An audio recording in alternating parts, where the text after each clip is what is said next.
acceptable.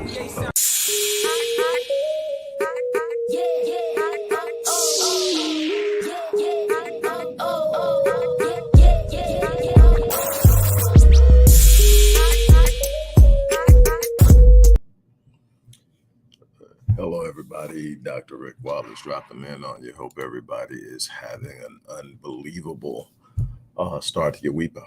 I hope that you're having an unbelievable Tuesday. Remember, no matter where you are in your journey, if you're still breathing, you're still in the fight.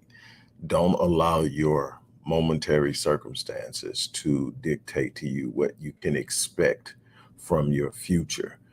You have the ability to create unbelievable things if you stay the course, if you focus, and if you are committed to growing and moving out of your current way of seeing things and how you think and how you speak and so many other things that I teach my clients. But I just want you to just remember this thing. Sometimes you can't pull it all together. Sometimes, trust me, I've been in more than one situation. Matter of fact, I'm going through something now, but I've been in more than one situation where it's coming at you so hard. You can't pull it all together. You can't bring it all together where it makes sense. But what you can say, if I'm breathing, I'm still here for a reason. If I'm breathing, I'm still in the fight.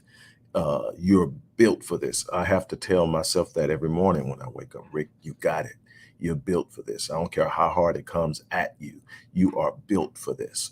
And I'm telling you that when you start to make up in your mind that there's absolutely nothing that's going to come at you, that's going to disrupt who you are and where you are going, you're going to start to see things change, because a lot of people succumb to the suggestion of the circumstance.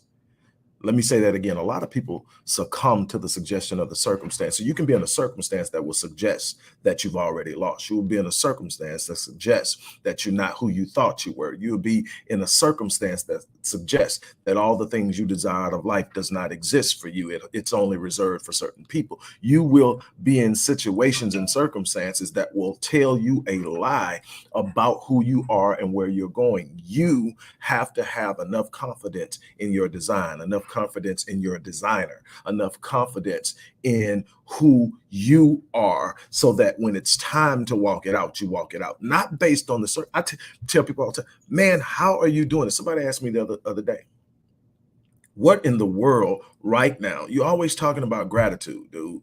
I love you to death. But knowing what you're going through, how in the world are you talking about gratitude? What do you have to be grateful for? Number one, I'm grateful that I'm strong enough to endure what I'm going through. It won't break me. It won't destroy me. It will not shake me up to the point that I fold. I will walk out victorious. That's the one thing I know. My life has proven it to me over and over again. You can't put me in a situation that's going to end me. Until I leave this place and God says enough is enough, I'm built for the battle. So what I'm trying to get you to understand is that there's a place to go. Man, what is it about you, Rick? Man, let me tell you something. You're looking at my circumstances. I'm consulting my destiny by way of God. And there's something in my spirit that disagrees with my circumstances. I'm in this moment, but the moment doesn't define me. I'm trying to get you to understand something here. The enemy threw an unbelievable blow. Darkness threw an unbelievable blow. Evil threw it, but I'm still standing. I'm still loving. I'm still giving. I'm still invested. You can't break me. My moment will never define me. I'm built for this. But you got to have that mindset. You got to understand that there are going to be things coming at you that simply will not make sense.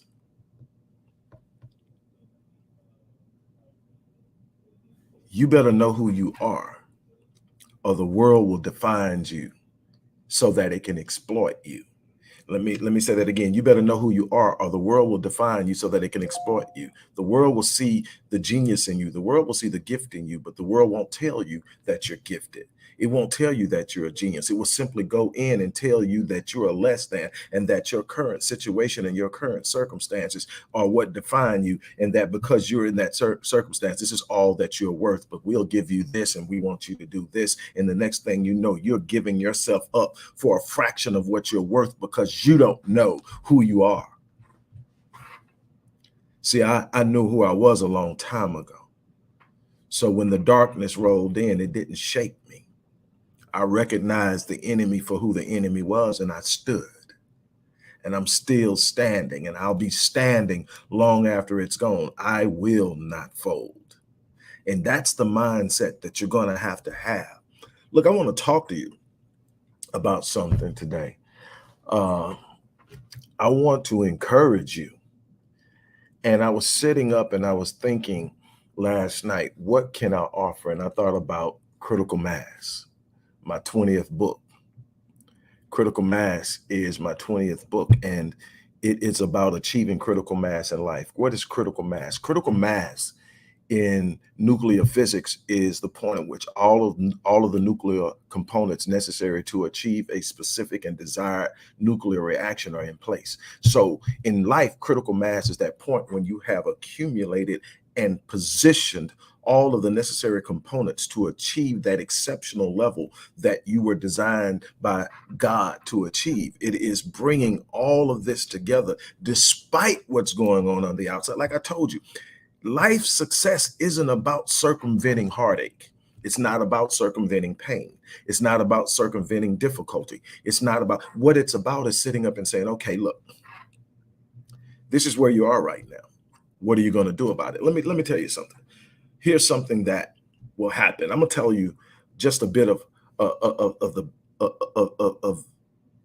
a slight thing of what I'm facing. I'm not talking details because I'm not that person. I'm not putting none of that out. But what I'm gonna tell you is, the darkness will start to whisper in your ear. You aren't who you thought you were. Look at what is happening right now. You aren't who you thought you were. You thought you had it all together, and look at you. Look at what's going on. It's falling. And if you're not careful, if you don't know who you are, that stuff will start seeping into your psyche, and it'll start influencing how you see life. And the next thing, everything's bad. Everything's dark. Everything's horrible. And you don't know how to stop it. And the next thing you know, you've given up. You better know who you are. See, I know. And the beautiful thing about this is, in order for me to be the best me, I don't have to be perfect. So I don't have a guilt complex because I'm not perfect. I have a God love dynamic, which says that I know that everything I do, I bring God with me, and I invest myself as God invests in me, and I give it everything I've got. I don't have to sit up and question whether I do that in every ever of my life. I don't have to. See, when that stuff, Irma, oh my God, you hit it on the head. Let me tell you something. When you are sitting up and these things are coming in, it comes to mind. And I've shared this with you so many times because I'm visiting it so many times right now, and what I'm battling. It says, though we walk in the flesh, we do not war according to the flesh. Now, whether you're a Christian or not isn't even important right now. What's important is to understand how God designed the mind to work, because it works no matter what faith you claim. It works because that's how the mind and psychology and spirituality come together to make us whole. But check it out. It says, though we walk in the flesh, we do not war according to the flesh. For the weapons of our warfare are not carnal. They are mighty in God for the pulling down of strongholds. They are mighty in God for the pulling down of strongholds. Whatever stronghold is moving against you, these weapons that I'm about to tell you are going to be strong enough to pull down the stronghold when you align yourself with the will of God and the design that you have to move in this world. And it says, what does it say? Casting down arguments and every high thing that exalts itself against the knowledge of God. When you're moving in God love, you're not perfect, but you're presenting yourself to be a perfect sacrifice. You're presenting yourself to be a person of love and dedication and commitment to the cause. You're not perfect. You don't know everything. You can't do everything right. That's not your responsibility. Your responsibility is to bring your humanity to the table and still get the job done.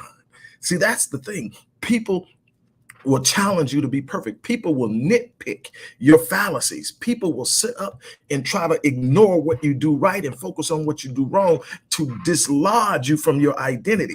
What you've got to be able to do is sit up and say, no, I know who I am. And who I am isn't dependent upon perfection. In fact, my perfection comes in what?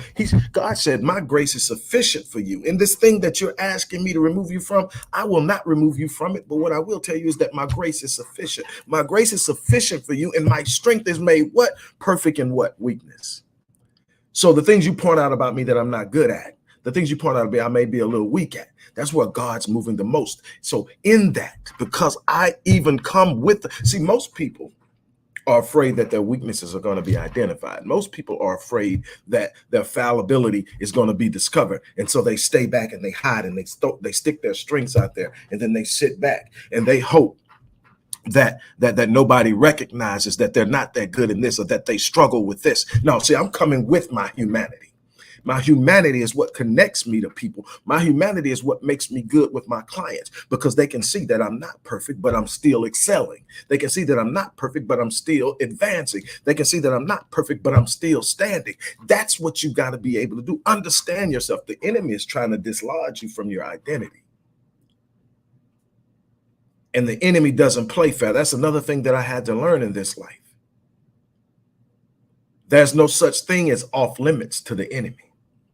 The enemy will come at the thing that you value and value the most and hold most dear, and will completely you have to understand that this isn't about fairness. This is warfare. That you're in this life to produce something that is exceptional, that is extraordinary, that is phenomenal. And the enemy is going to do everything that they can to stop it because of what it represents. Let God be represented in your life. Let God's design be represented in your movement. Let God be represented in what you believe for yourself and your family. Never, ever quit. Never, ever give up. Let me tell you something. There's something out there. I'm going to share this, just a couple of real quick, one paragraph passages out of this book that are great principles to go by. They're in two different places. One of them is about investing in your inner strength. Sort of talked about that. It says increasing willpower takes on a similar process for developing and strengthening the body. In order to achieve optimal results, the training must be intense and it must be consistent. You will only get out of the process what you put into it. Let me say that again. You will only get out of the process what you put into it. This is another area where a number of people fail. They take a lackadaisical or apathetic approach to the process of building their willpower. Subsequently, they train themselves to embrace mediocrity through practice. Did you hear that? It is not what you say you want that matters. It is what you are willing to do in order to achieve what you want that will determine the outcome. That was I forgot what paragraph, but I mean what chapter, but I'm gonna read one more thing and then I'm gonna close this thing out. But I really want to try to bless you with something that's on my heart right now. It says, when studying the great philosophers that have existed throughout history, as well as some of the most successful men throughout the annals of time, I noticed something unique.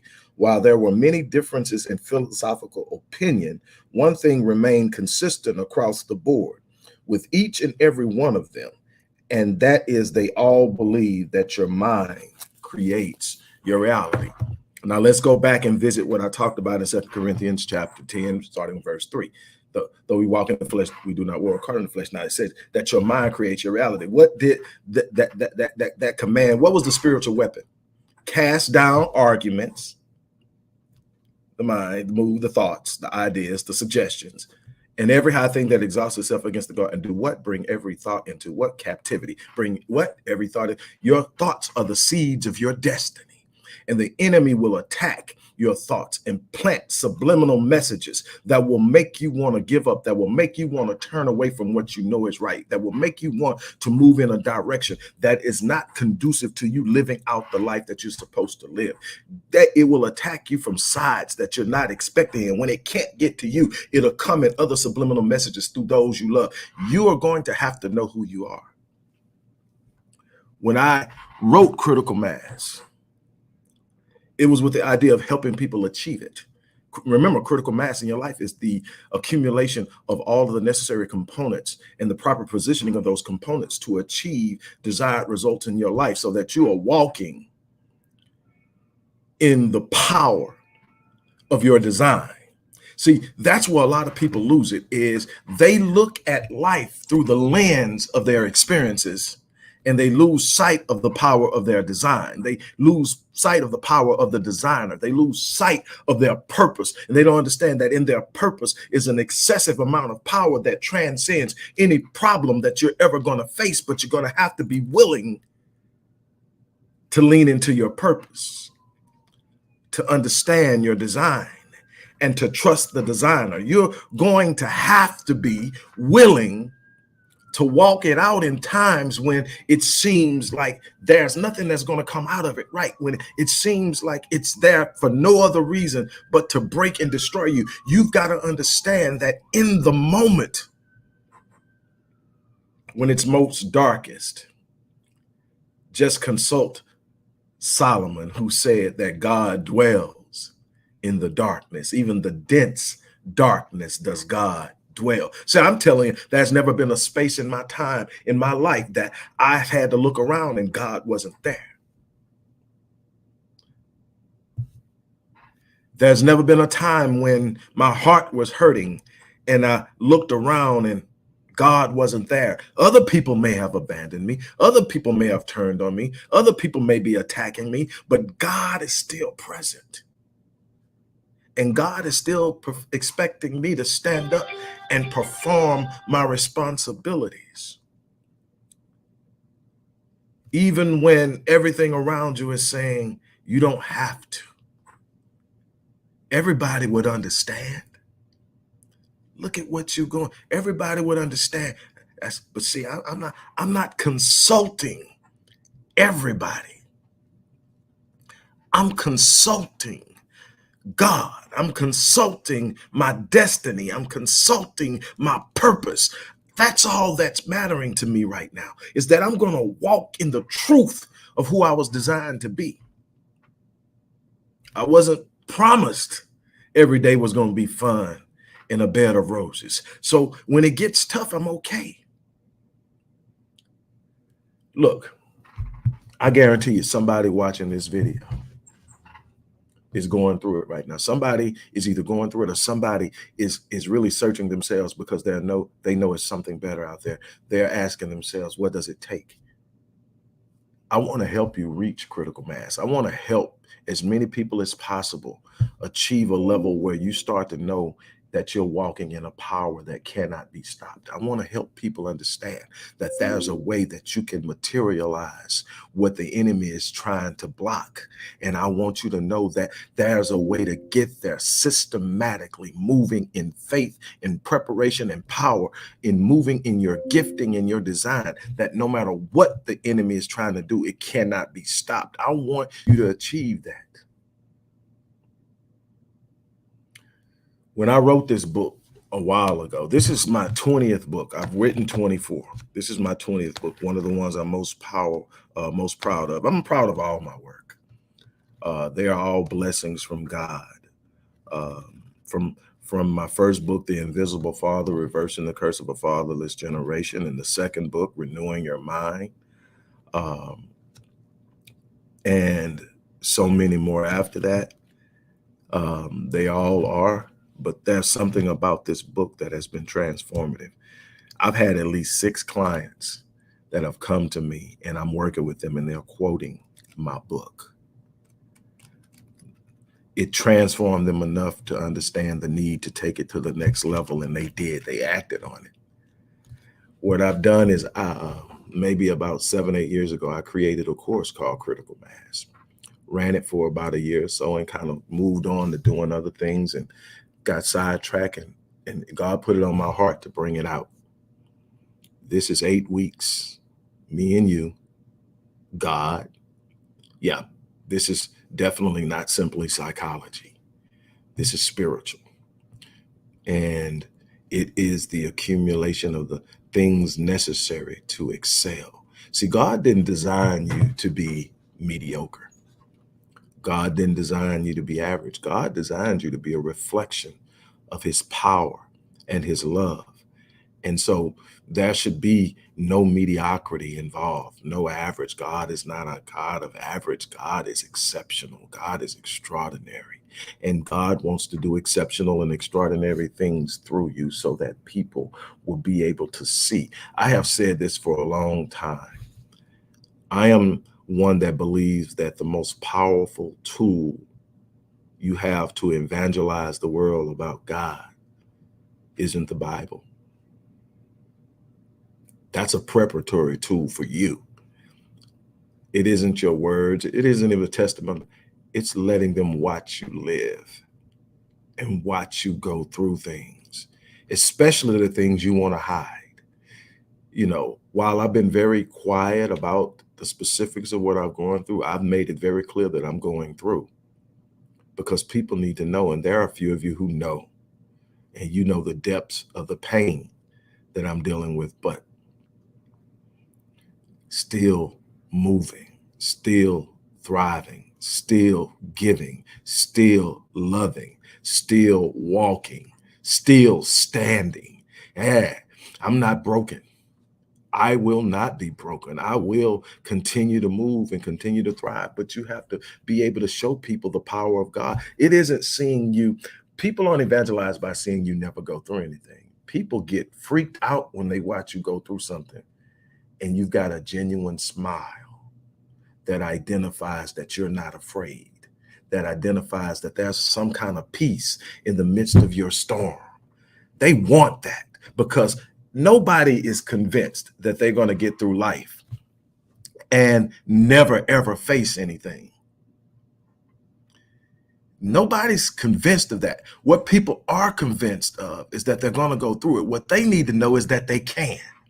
So when they see you go through it, and they see you present your vulnerability, when they see you present your fallibility, when they see you present yourself as less than perfect, but you're still standing, you're still confident, you're still moving and empowered, but more importantly, you're still loving and you're still giving. I've had people, what in the world is going on with you? I had a very close friend of mine who is now the first lady of a growing and prospering church in Atlanta, but we were friends long before that. And she was one of the few people who was aware of something I was going through about 15 years ago. I shared it with her and maybe two other people. And it was horrible. It was a very dark time until I reached this point now. It was the worst time in my life. Right now, because of what's so dear to me, this is definitely the darkest. But then she looked at me. There was a couple of things that's powerful that I want you to take with this. The first thing is this person knew I was on my back, that life had hit me as hard as I've ever been hit before and knocked me off my feet, that I was struggling to regain my equilibrium and my center and my foundation. And yet this person treated me with this unbelievable level of relevance, reverence, and respect that is unparalleled. And I remember asking one day, and it's a female, and I think and I said, what is it about me that is drawing this type of respect and reverence from you when you know better than anybody else where I'm at? And when I shared that with her initially, what I was going through, I was expecting, there to be, man, like people distance themselves from you when you're going through. You find out who really and truly has your back when you're going through, who really and truly is standing with you. And but when I told her, she became invested. Now, this is a woman of God. This isn't somebody, I'm trying to connect with.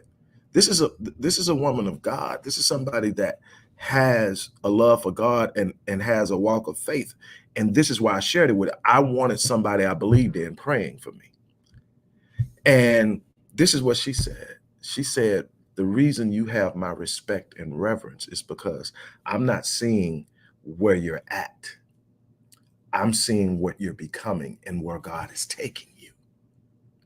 I'm honoring you in your destiny. And that literally floored me But what she followed with it told me why you have to walk through storms. She says, but watching you go through what you're going through has made me want to up my faith game. I have not in my life had more of a powerful testimony of my faith than that. A woman that you're looking at as being up here in the faith game is looking at you and going, I need your faith. That's how you sustain yourself. That's how you walk through it. See, there's something bigger than me, always in front of me. It's called my purpose, and it was handed to me by God. When Jeremiah stood up and said that I'm too young for such a strong ordination, God's response was, do not say that you're too young. Before I formed you in your mother's womb, I knew you and I ordained you. So before you were ever conceived, before your parents ever knew you were coming, you had purpose. That's what I walk in. I walk in that. So I want to help you. There's a link in this box for people who want to work with me over the next 8 weeks.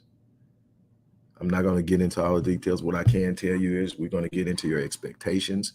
We're going to get into how you achieve the right state. Remember, casting out arguments and bringing and every high thing that it's also said against the knowledge of God, bringing every thought into captivity. That's called priming. That's called putting yourself in the proper mental state to receive what God has for you. And the enemy is constantly trying to snatch you out of it, constantly trying to point you towards other things. It's got you looking over here at money. It's got you looking over here at fun. It's got you looking over here at the lack of responsibility, all the things you want to do that you don't have to sit up and be accountable for. And or you can just go out and have, and you're missing. When you're in the will, anything you want that is good is yours. But you got to align yourself and you got to move towards it. You got to have patience. You got to fight for it. And so we're going to get that down. We're going to master fear. We're going to overcome procrastination. We're going to program your mind for success. We're going to set goals. We're going to eliminate limiting beliefs. We're going to do so much more. There's something that's happening within my company. And God revealed it during a Q&A session I had with the members of the Epic Realm this past Saturday. It started out a conversation on depression and trauma, and it ended up a conversation on the power of God and promise. And I'm telling you, the two are connected. You heal, you grow, you become empowered, you become a living testimony. Then you become a force against darkness, and people around you start to heal. Y'all don't hear me. I'm telling you that there are multiple levels to this. I challenge every person who watches this to look inside of yourself and search for your purpose and gifting. You would be surprised at how many people are walking around that I come in contact with, that come to me for help, that walk around and don't know their purpose, that don't know why they're here. And they wonder why they're so frustrated. They wonder why they're so overwhelmed. They wonder why they seem isolated and in a constant state of conflict and pain. I said this a long time ago. I was teaching at a men's conference, and I made a statement, and I didn't realize how profound it was at the time. I was just speaking from the heart and allowing the Spirit to speak through me. And I said that when you discover your purpose, it will explain your pain. Never has a statement been more true. When you discover your purpose, everything that you've been through will make sense. It doesn't mean that it didn't hurt. Doesn't mean that it was fun. Doesn't mean that it didn't take a piece of you, but what it did was prepare you.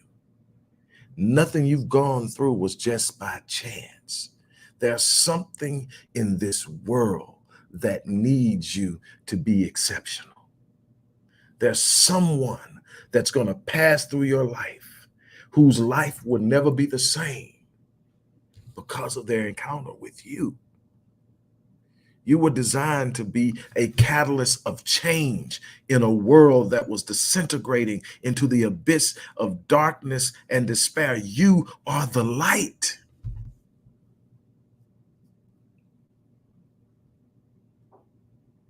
And again, I'll close out with saying this.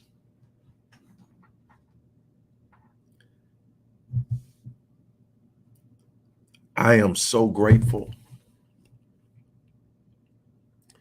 to God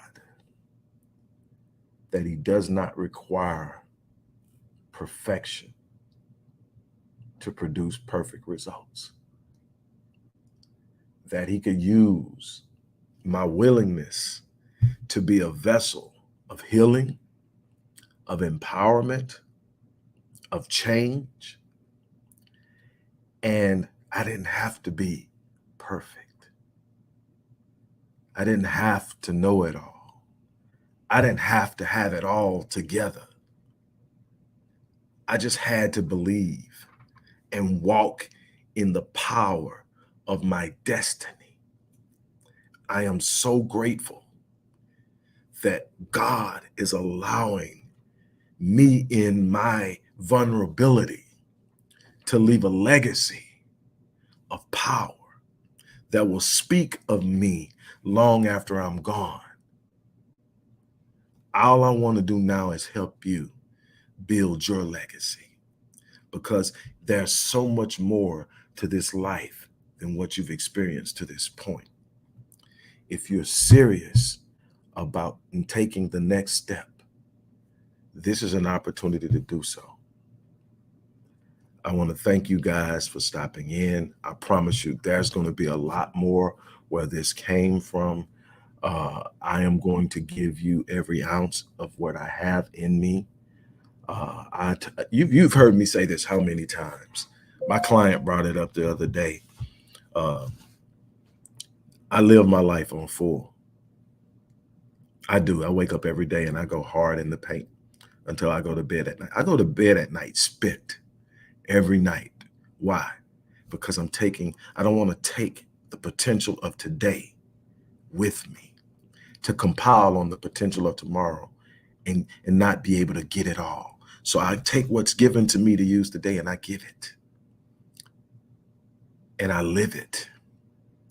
And I walk it in my vulnerability, in my power, in my weakness, in my love, in my heartbreak, in my strengths.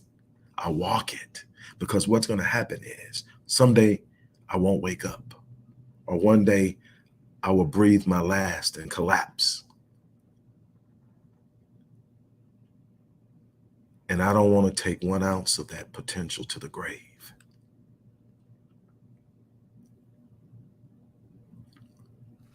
I'm going to live it until I can't live it anymore. I'm challenging every person who watches this. It's time to up your game. It's time to raise the level of intensity in who you are in this world. There's a war being fought behind the scenes that most people don't see, but all are impacted by. Let me tell you, you have the capacity to influence this. What world are we going to leave our children? What message are we sharing with our children? What lessons are we teaching our children by the way we approach life? My children a lot of times ain't feeling me because I'm saying that ain't good enough. A lot of times they're not feeling me because they want to talk about what they felt I should have did. But one thing I can tell you about every last one of mine, whether they're the biological ones or the ones I took in marriage, they're all mine. And one thing I can tell you about them, I'm accessible. So you can't ever say you weren't there. I'm always here. You might not like what you get when you come, but I'm here because I'm going to always be accessible. All I ask you to bring is respect. We don't even have to agree, but we got to have respect. I'm going to give it to you and I'm going to expect it. But what I'm trying to get you to understand is there's a war going on that we need to be fighting, and we are losing it. We're losing it in the worst way. And our children are going to be the ones that suffer. Our grandchildren, our great-grandchildren and their children, they're going to be ones suffer because we left them a world in turmoil.